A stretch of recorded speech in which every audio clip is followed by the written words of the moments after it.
Why does that mean more bourbon for the United States if Scotch exports are down? That probably means less bourbon because there'd be less Scotch to buy. No, it should be more bourbon. Well, bourbon gets a bigger share of the market if there's no more Scotch. But it also means more people are buying bourbon because they can't buy Scotch.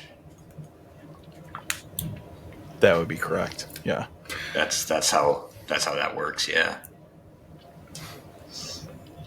And you're the MBA of the group. Jesus. You're the one that's talking about a whiskey glut every fucking week. Right? A bourbon. A bourbon. Not a Scotch. A podcast about bourbon and the ones who drink it. This is Bourbon Matters.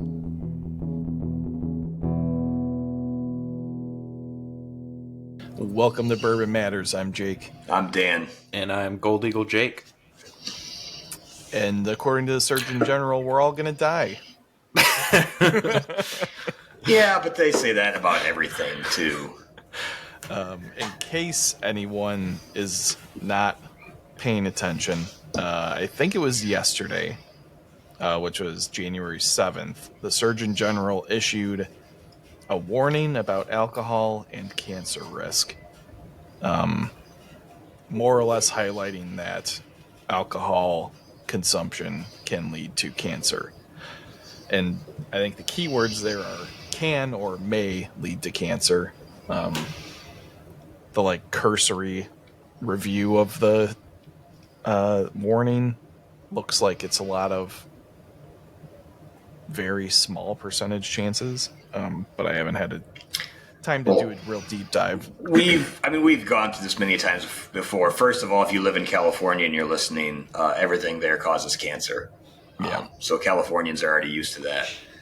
Second of all, it was 6 or 7 years ago, they were talking how red meat and bacon is a carcinogen and stuff as well too. And it's specifically grilling red meat. It raises your chance of 0.05% or something stupid. And so now we got to say it might cause cancer because Jesus Christ, if someone sues you and you didn't say it might have caused cancer, but yeah. But anyway, so it's interesting that this comes up in I'm not going to get political this episode. Let's just throw that out there right off the start. If we start talking about you don't have to.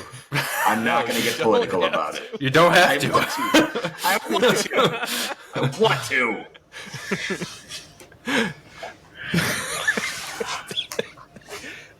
Dan's just going to start ranting about the Pritzkers again, and then, oh God, we're going to get in trouble. So yeah, we thought that the timing of this is interesting because we're also in dry January, or rye January, depending on if you participate in dry January or not. But there's also a lot of interesting data about younger generations kind of abandoning alcohol consumption in fairly large quantities, if I'm remembering off the top of my head. Which is pretty surprising. So, overall, there's just a downward trend or could be a looming downward trend in alcohol consumption across the board, which is interesting. And I think we kind of want to dive into what we think the ramifications of that could be. So, Dan, we know you have opinions. No. Jake, go ahead. You see it more on a daily basis with people in the store. Mm-hmm. Well, first off, I've had probably at least 15 or 20 people send me this article in the last 48 hours. So, yeah, it's out there. There's a lot to, I don't know, who didn't know that alcohol could cause cancer? I think that is, first off, pretty obvious.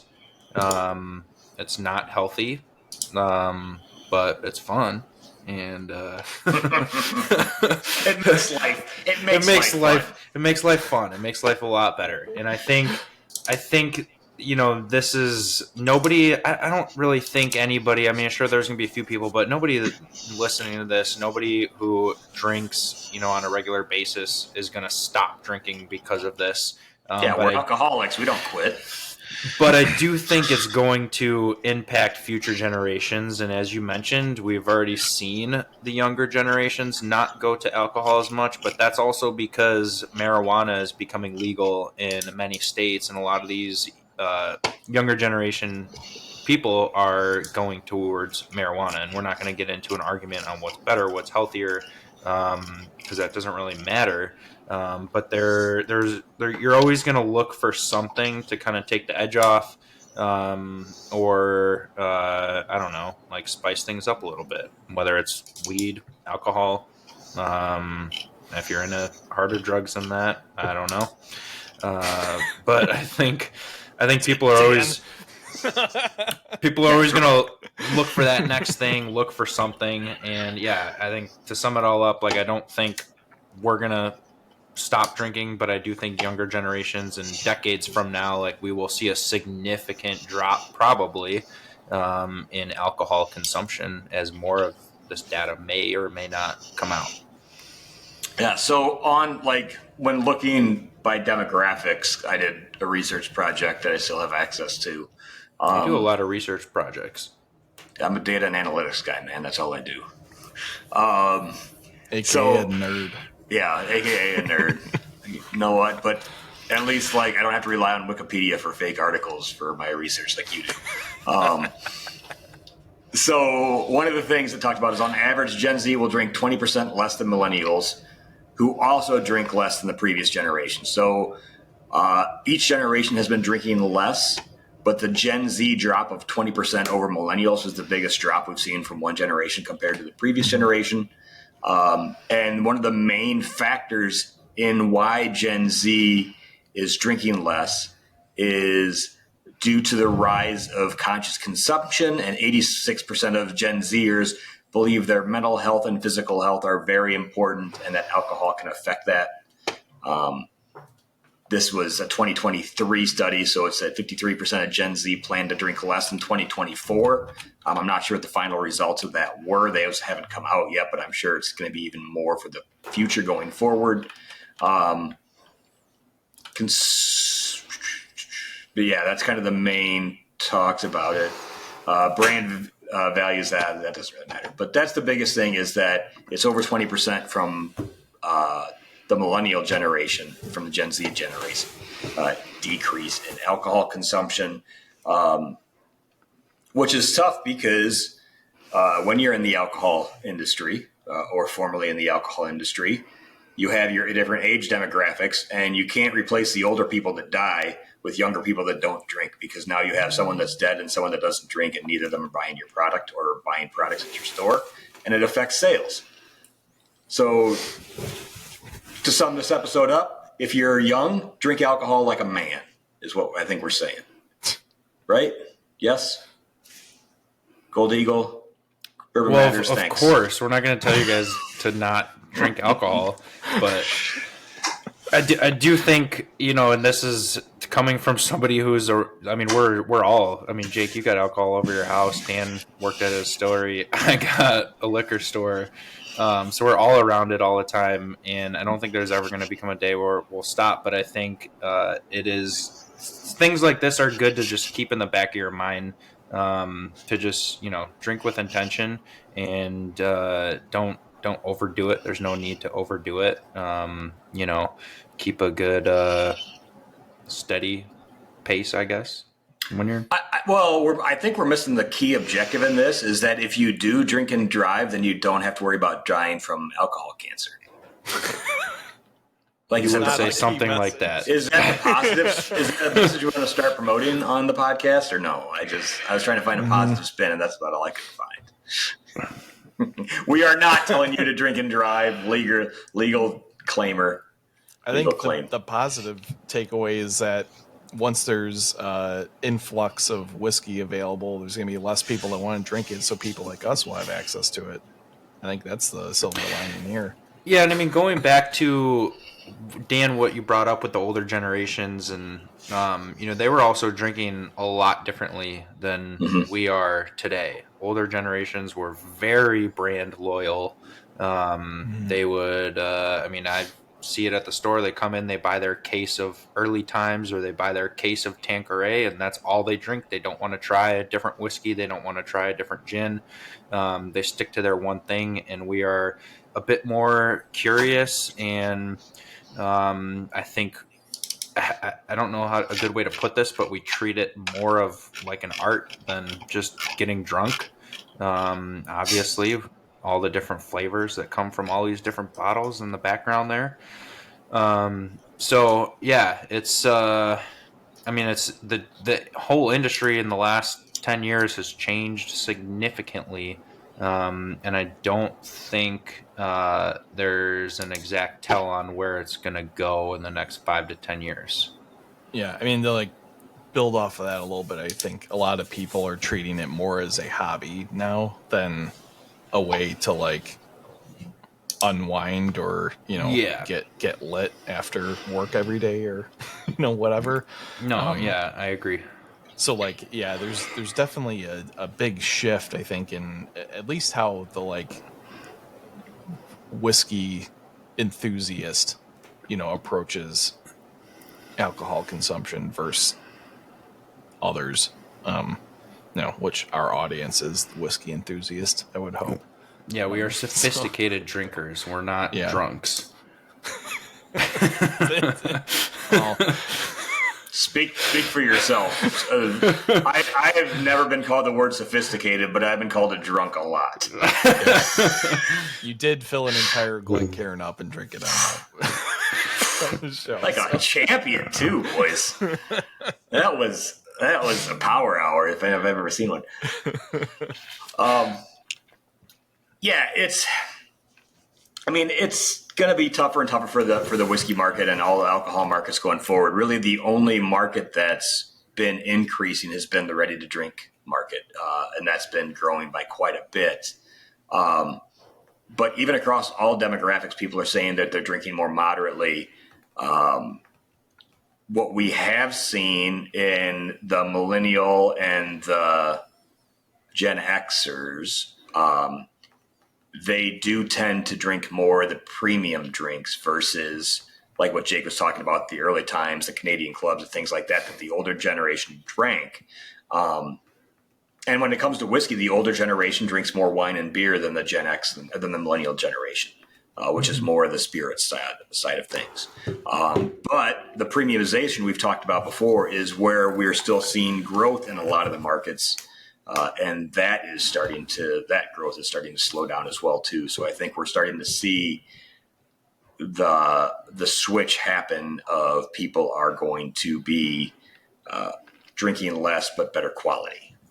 Yeah, on the RTD side, I don't know if you know this off the top of your head or not, Jake, but like, do you see the sales leaning towards the like low or zero calorie RTD like options, or is it just kind of whatever? I wonder if there's like, I'm sure there's like people think that like, oh, if I get this like, hard seltzer, it's somehow healthier than, some other option. Like, I think there's definitely data out there, Dan, that can look into that. I'll tell you what I see at the store, and then Dan can tell you the data. From what I see, when White Claw and Truly first came out, there was a big shift to stuff like that. No carb, zero sugar, but people are kind of going back towards the full flavor drinks. And I think they're kind of realizing, well, if I'm going to drink, then I'm going to drink. And it doesn't really, what's an extra couple hundred calories if I'm drinking alcohol? I'm not going to worry too much about extra couple hundred calories. But you definitely still get people who come in and they're like, oh, I like this brand because it only has 1 gram of sugar instead of 2 grams of sugar. And it's no carb versus 2 grams of carbs. So there's always going to be people like that. But I do think people, from what I see in our store, are not as conscious as they were 4 or 5 years ago when White Claw first came out. And that was the first no sugar, or low carb alcohol drink that we've seen. Yeah, No, I'm a big fan of Dad Water. Dad water. yeah, The it's jalapeno pineapple is spectacular. And I'm not getting paid to say that. I wish I was. no one pays a shit for anything, so obviously. It is so. Some of the stuff on ready to drink beverages, RTDs, is they're still expected to grow between 12% between now and 2027. The growth rate has been slowing from what it was. It was growing by like 20 to 30% each year, but the decline in sales of hard seltzers is starting to cut into the growth. 41% of consumers preferred tequila-based RTDs. 60% of Gen Z preferred tequila-based RTDs. And the main reason people are going to the RTD side is because they have the feeling of the better for you benefits, where it is lower sugar than a lot of the mixed drinks. It is lower calories than beer and a lot of your other mixed drinks or straight drinks. And on top of that, it's a lower alcohol percentage compared to a lot of the other stuff you drink. So you can have a couple, you get the same amount of alcohol as you'd get out of, a pour of whiskey. So you're not going to be feeling the effects of it. It doesn't feel like it's affecting your health. That's kind of what people are doing on the RTD side of things. And that's interesting to me. So if we're going to, or if they're expecting to see an increase year over year for the next, you said couple years? Through 27. Yeah. So I wonder what that means for the home cocktail enthusiast crowd. That's probably dwindling fast. If people are I don't abandoning think that. I wouldn't think so, because that's a totally separate market. I think that's an older demographic than the Gen Z of what they're doing. And to be fair, I'm a boomer by all sense of the imagination. So if you're a younger listener, just ignore what I say anyways. So I think this is going to go back to the same thing with brand loyal with bottles. A lot of the older generations were, drink a Manhattan or two every night, and that was their drink, and that's all they drink. But I see a lot more people right now getting into craft cocktails and buying these cocktail books and coming in looking for all these different liqueurs that some of them I've never even heard of because they read about some awesome cocktail they want to recreate. So I think I don't know. I'm shocked if it does continue to rise until 2027, just because we are already seeing a slowdown with that type of stuff. I think in the summer it's a little more convenient if you're going to like a party barbecue, or if you're going on a boat. It's much easier just to grab a mixed cocktail 4-pack. You're not going to be making boutique cocktails out on a boat or at a barbecue, but I've seen a lot of people get into the craft cocktail scene and try to, become a bartender at home. Speaking of craft cocktails, what are you sipping there, Mr. Riefenberg? I've got the ass end of a paper plane. This is a recipe that Jake suggested with Isla barrel finish Chattanooga. Oh yeah, baby, it's excellent. Only because we talked about it last week, but yeah, highly recommend it. Yeah, just equal parts Amaro, lemon juice, whiskey, and Aperol. And it's super tasty, and that Isla cask just gives it a nice smokiness. Yeah, it's pretty subtle, but it definitely adds another nice dimension to it. Yeah, so I guess we got to read the article yet, but it'll be interesting. Do you see if it was all alcohol is going to have the label on it? So this is, I think, just the first step is they issue the warning, and then I think some other agency has to deal with whether or not they put the labels on and all that stuff. And some people are probably listening to us and thinking, well, the label is not going to persuade you one way or the other not to drink, because like we said from the start, the majority of us know that it's not the healthiest thing you can do. But at the same point, if you pile that on with a big government funded campaign to lower drinking, like they did with cigarettes. Yeah, I was going to say Those- cigarettes. Those Perfect two example. things combined changed the entire. Like, I don't want to have to start vaping whiskey. Like, if we have to start vaping whiskey, like, Jesus. You're gonna have to butt chug it at home before you go somewhere. Yeah. Won't be the first. Yeah, I mean, like for sure, I think the death of cigarettes definitely started with the Surgeon General's warning in like the late '60s or mid '60s, whenever they put that on. I thought it was with the Truth commercials. Well, that was the beginning. Then you just had a nonstop barrage for 40 years, and now like it's hard to even find a cigarette smoker now, like a real cigarette smoker. In the States. Oh, in we have them. Well, a liquor store is a different. the States, it is a lot. But I mean, part of it too is just because you don't see it anymore because, oh, well, you guys aren't old enough, but when I started drinking, you were still allowed to smoke in bars. Like shortly after I turned legal age is when they started the shift where you couldn't smoke in bars and couldn't smoke in restaurants. You had to stand outside. Then you had to stand like 50 feet away from an entrance so that no one just does it anymore because it's you don't too see much it in of a public. hassle. They don't do it in public nearly as much. But there's still a lot out there. It's just you don't see it and notice it as much. And for me, like the first thing, I realized when I'm in different countries is it's way more noticeable in other countries than it is in the States. Yeah, for sure. So off the top of my head, which I'm sure I'm a little biased, and also I'm sure we're going to need a lot more time to know if this is really true. But off the top of my head, I'm thinking that cigarettes are a lot worse for you than alcohol. And that took a downward spiral very fast. Right. Where I do see this taking a down, we're going to see a decrease, but it's going to be a much more gradual decrease over decades. Yeah, from the studies they have with cancer related to smoking is a significant percentage. We're talking small amounts here on alcohol, but again, it still can lead to it. But that's the thing is, you can't say smoking leads to cancer because not everybody that smokes gets cancer.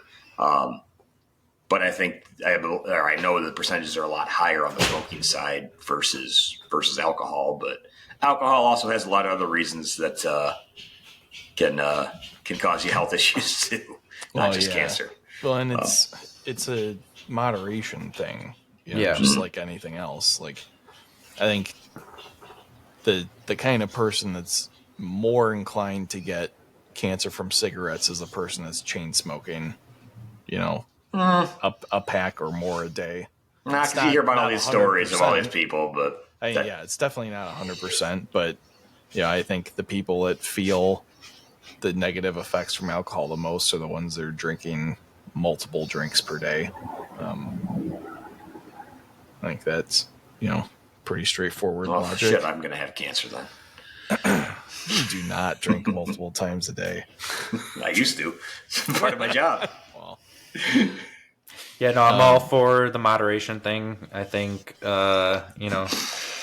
you'd be a fool to think that there's no negative impacts and go ahead and drink every day. But I think if you're doing it in moderation, something's going to kill you at some point. Everything, 95% of things out there are not good for us. Could cause cancer, but as long as This you is fill not- the Glencairn all the way to the top, it just counts as one drink. So yeah, and this is not health advice. This is not any type of official advice. This is just us spitballing. yeah, Bringing it back, though, and talking about the moderation, like one thing to remember with this being dry January, and I know some people are doing it specifically for health reasons, because a lot of people do things for health reasons at the start of January. A lot of them usually give up a week or two in. But one thing that you want to keep in mind is when everyone does it, it affects a lot of people. So your smaller liquor store, any liquor store, but even your smaller independent guys, your smaller distilleries and stuff, they're not going to be moving nearly as much product because people aren't buying it. And it's going to be getting tougher and tougher, I feel, in the whiskey market going forward, that sometimes maybe just a little bit of moderation in your January can go a long way as well, and still support the people that you really like to support in one form or fashion or the other. Just Yeah, because bartenders and like waiters and restaurants, and that's a big, January is a big upset for them as well. Yeah, there's a lot of people that get affected by it. And I'm not saying to think about others over your health or anything, but in moderation and going out and having a couple drinks on a weekend or something, and going to that instead of if you're having a drink every night like I do, can still help out those people that are in those industries. But yeah, and I mean, lots of breweries have great kitchens, and lots of breweries have great NA options now too. They understand that some people do dry January, so it's definitely worth supporting your local place, going out for dinner one night. And get a mocktail instead. Get a mocktail, get an NA beer, or just have a beer. Like you don't need to get blasted and go wild. Or another thing that a lot of people don't think about doing that helps, and it was a big thing that helped during COVID, especially for restaurants. Don't go there and drink. Get a gift card in the month of January. Spend it in February when you're buying alcohol again, because a lot more people will just start picking up. It just helps, buy a gift card, or if you're going out for drinks at your favorite bar, but you're not going to drink. Just remember that normally when you tip your bartender, you tip it based off of the amount of money you spent. Yeah. And if you're just getting normal NA drinks or not getting drinks with your food, give them a little bit bigger tip for the month. Just because you're saving money in the long run by not getting a drink, but they're not getting that tip money, so help them out a little bit. It's a tough month. It's just everyone just got done through Christmas. Money's tight. Everyone's trying to be healthier and be better for the new year. We all get it, but just know that there's a lot of people out there that, and I'm saying that as someone that doesn't even work at the distillery anymore. I am out of the alcohol business right now. But it just helps. Yeah. Actually, we're just talking about this today at work, that we're slower in February than we are January. It's kind of like just because it's usually more cold and. It's a little more cold. I mean, you have playoff football in January. You've got the college playoffs. You got the NFL playoffs. That helps. Also, a lot of company holiday parties spill into January. People are in, they're just in the routine of going out and drinking. And a lot of times they don't stop right away in January. And then you also get your people who are super excited about dry January and come in and stock up on NA beer and wine. Yeah. So makes sense. Yeah, it's a 2-month lull, and then we get St. Patrick's Day, and that's when everything comes back to life. Yeah. God bless the Irish. Those drunk. I can't say anything. I got a little red in my beard. But no, it's. Well, go ahead, Jake. Yeah. So I mean, we're talking a lot about health consciousness and that kind of stuff driving this downward trend in alcohol overall. What's interesting to me is there's this inverse relationship with cigar smoking, which is counterintuitive to everything we just talked about, fundamentally. But I'm sure, Jake, you can probably speak to this too, that cigar consumption and sales seem to be increasing year over year. I don't know if that is necessarily correlated with whiskey sales or if it's something more independent, but the data I have isn't super recent, but from 2020 to 2021 there was a 25.3% increase in cigar imports, and then 2022 over 2021 saw another fairly large increase. So that is an interesting trend to me, especially with all the health conscious talk that we just went through. I'll let Dan go because he looks like he is ready to rip on you. No. So this is this is actually funny because this is kind of like the inverse of what we've seen with whiskey. So in an article here on November 19th of 2024, a survey of nearly 400 cigar shops across the U.S. shows that sales are up for nearly half of retailers, but they're less enthusiastic about the high price of cigars. So for a while with whiskey, it's been the high-priced whiskey has been what people have been excited about, where they're seeing less enthusiasm for higher-priced cigars. Cigar Insider survey shows that a good number of cigar shops are selling more cigars this year than past. We polled 66 U.S. retailers representing a total of 394 cigar shops. According to 48.5% of them, sales were up year over year over 2023. Only 33.3% of real retailers reported that sales were flat, and 18% reported a decline. The number is a positive and notable change from last year when 69.1% of retailers reported gains over 2022. Do you guys think the boom of not only whiskey, but better whiskey and different whiskeys has helped the cigar boom? Since a lot of people pair whiskey with cigars. I'd say yeah. I wouldn't say that. I would just say. I'm sure there's other factors, but it can't hurt. Yeah, it definitely doesn't hurt. And there's probably a percentage of that that's due to whiskey, but a lot of it is the numbers since 2020 are way up. But it's kind of starting to level off a little bit. Well, that's when we started to see. Right, but whiskey really increased. That's not just because of whiskey. That was all alcohol increased. Like a lot of the vices very heavily increased. People decided to get into different things at that time. Like, if you don't believe me, go back to 2020 and look at an Instagram feed because all it's going to be is fucking sourdough bread. Like, everyone just decided to try something new, and I think a lot of that is here. Well, we've seen a big increase in our cigar sales over the last couple of years, and so much so that we bought 2 pretty nice new big humidors a few months back. And since then, we've seen another huge increase, but that's also because we're carrying a much larger selection, and they're in a better location, and they look a lot nicer and kind of draw more attention. But we're also seeing there's a Lake County Cigar Club now. There's people getting together to smoke cigars. So I think it's just like whiskey, like it's becoming more of a social thing. It's becoming a thing you can gather with friends and bond and chat over a cigar.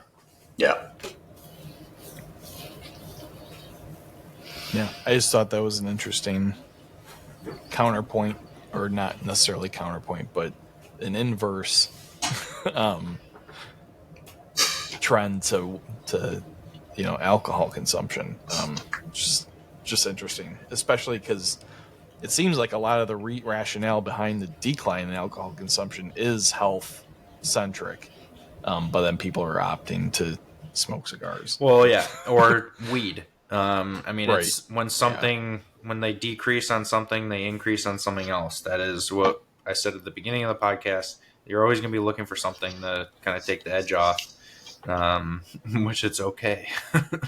So speaking of that, this is just it made me laugh because before you just said what you just said, Jake, I read the stat that in 2022, among middle and high school smokers who had never smoked, cigars were up 28% for middle school and high school people that had never smoked before. But how many of them were just buying cigars, the White Owl cigars to cut the wrapper probably. off? That's probably it. That's probably some of it. But that's what I never smoked cigarettes when I was younger. I started smoking cigars. You go get yourself a nice little strawberry Swisher Sweet and feel like a badass at 18. No, you guys didn't? Okay. I never bothered with No, that. I never smoked cigarettes or cigars until I started drinking whiskey, and then started smoking cigars? I smoked cigars a few times a week for a little bit back in college, but that was just to get smoke breaks.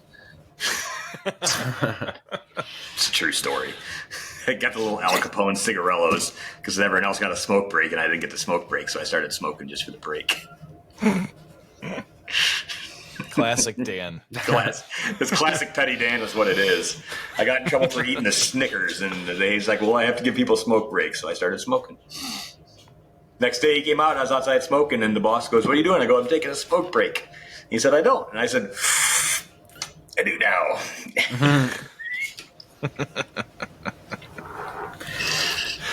Oh, man. My laziness will always win. Like, say I can't get a break because I don't smoke, I'll take the cancel for it. Showed him up. Yeah, it's, plus other things, like if when you're looking at things to do. Oh, well, actually, one thing I was going to say was I was going to throw in a plug when Jake, you said it was too cold to go out in February. Just know that if you live in the Libertyville area, Gold Eagle does have delivery still, right? Or am I... We do deliver. We do ship within Illinois, and yeah, we I think we deliver within like 18 miles. We got a pretty good delivery range. So stay in, drink, or come inside to our cozy, warm bar. See Have Drew. a few drinks. See Drew. Mm-hmm. I think it's worth mentioning and talking about, since we're talking about dry January and mocktails, the NA Spirit category. I think we should do an NA Spirit episode where we sample a bunch of different ones, and we should do an RTD episode. I think that'd be fun. RTD could be cool. NA Spirit could be cool as well, but I feel like we missed the boat. We would have had to have done that last week or early in January to kind of give people options. So maybe next year, early January, we can do that. But also the interesting thing about NA Spirits is they really don't taste good on their own, and they're terrible. not supposed to. So what I had learned about them is they're made to activate the flavor with other cocktail ingredients. So like the whiskey, if you taste it just on its own, neat, it tastes awful. It tastes like water that was aged in a whiskey barrel. But they're designed to sort of activate when you mix it with other cocktail ingredients. Then it kind of balances out to taste, or supposedly taste, the same. I tried to make an old fashioned from an NA whiskey once, and it did not work. Yeah, I mean, I've also a more complex cocktail. Yeah, I think I think whiskey is a really hard one. Like, I think you can get away with a rum or like a tequila or a vodka a little bit more than you could a whiskey. Well, because vodka has no flavor. Yeah. Well, yeah. But it's also, I think, more made for like a, whiskey and Coke. Like, just put a little splash in there, and then it'll taste like a whiskey and Coke. Yeah. I just like that Jake's thinking that we should do dry January episodes next year about things like NA alcohol and RTD spirits, which will just really help dry our January numbers up for podcast listens too. RTD doesn't have to be dry January. Yeah, RTD we can still do. Want. And I think we should do that in the spring, right before summer, and give people options for barbecues and boating. Yeah, comment if you want to see an RTD episode. Yeah. Please comment your favorite RTDs. Please don't. Yeah. Why, Dan? It's more things for you to drink. Give us ideas. I don't need more things for me to drink. I have plenty. Pick the shittiest one you can possibly think of, and then we'll make Dan drink it. Ooh, Cutwater White Russian Peppermint. Oh, God. 13%. I love myself a White Russian, but that just sounds awful. Like cream in a can, no thank you. Yeah. I had the Cutwater Lime Margarita over the summer, and it knocked me on my ass, if I'm being honest. I mean, they're like 12.5%, and they don't taste like it.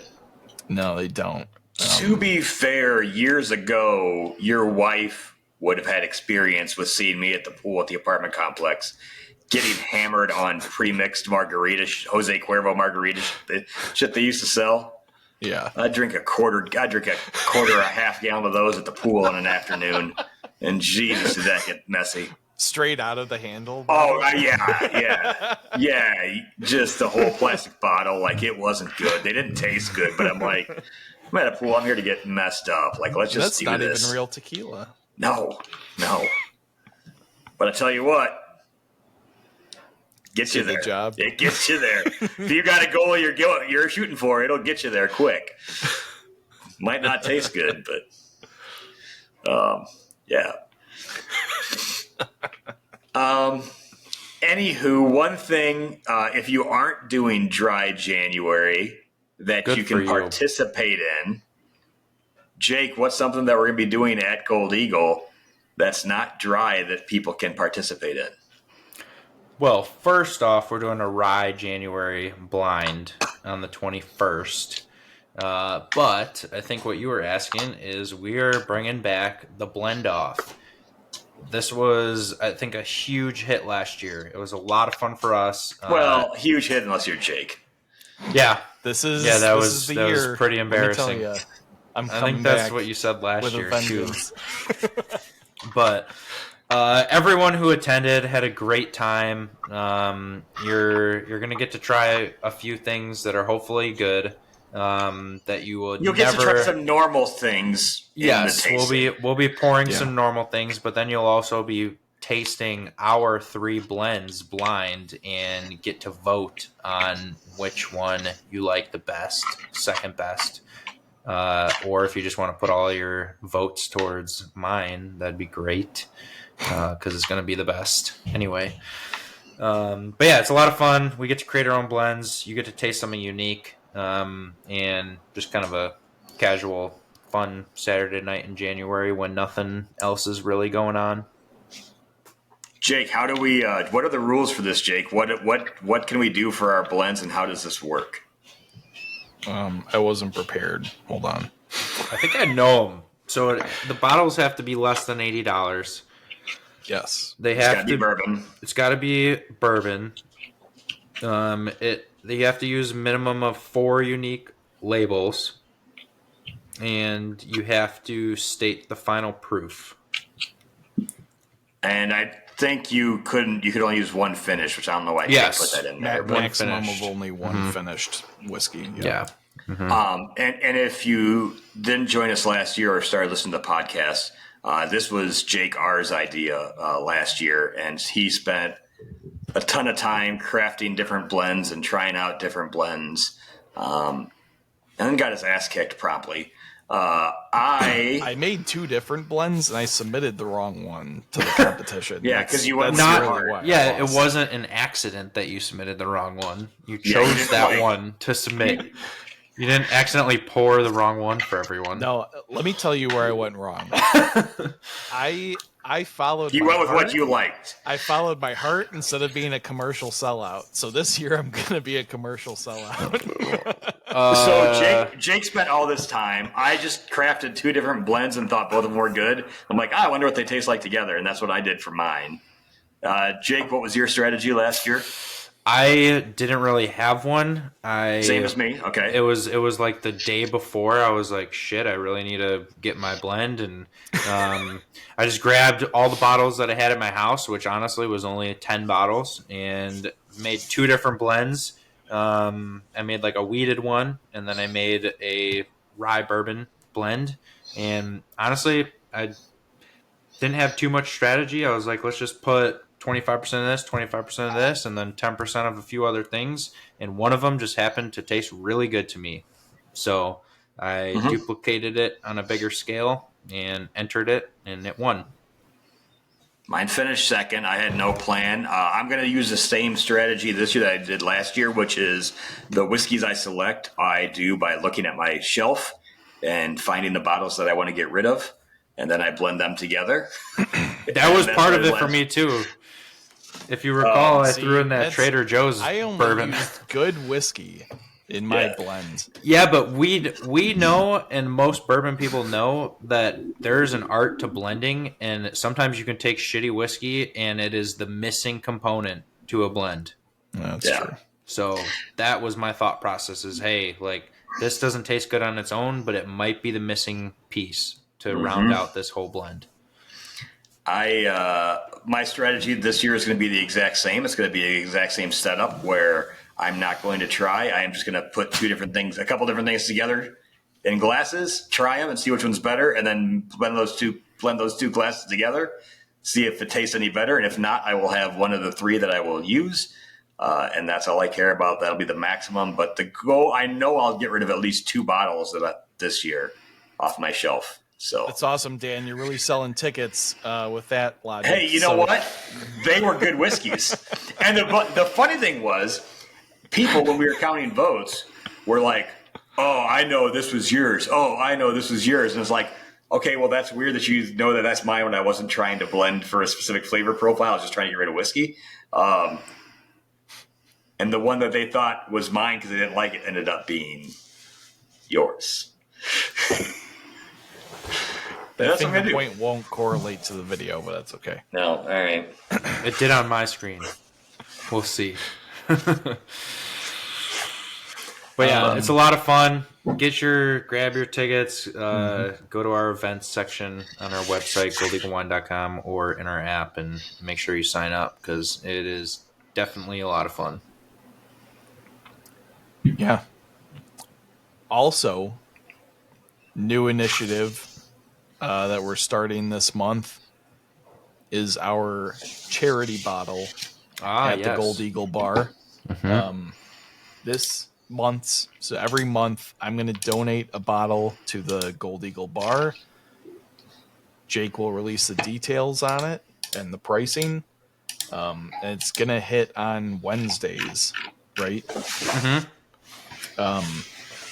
So we'll put out all the details on Instagram this upcoming Wednesday, which is the 15th. But the bottle that we're going to start off with in the spirit of Rye January is Old Elk Rum Finished Rye, which I'm super excited about. It's one of your favorites. It is one of my favorites. I'm drinking it right now from a different bottle because I did not open the one that's going to go to the bar. But it's so good. It's definitely my favorite rum finished rye of all time. Definitely up there in my top 3 or 4 ryes of all time. It's just so well balanced. This was supposed to be a fairly wide release and never really materialized for whatever reason. So I'm excited to share have some. Or is it just the regular rye that we have? I think it's just the regular because I don't think you ever got this because I hounded you about it for months.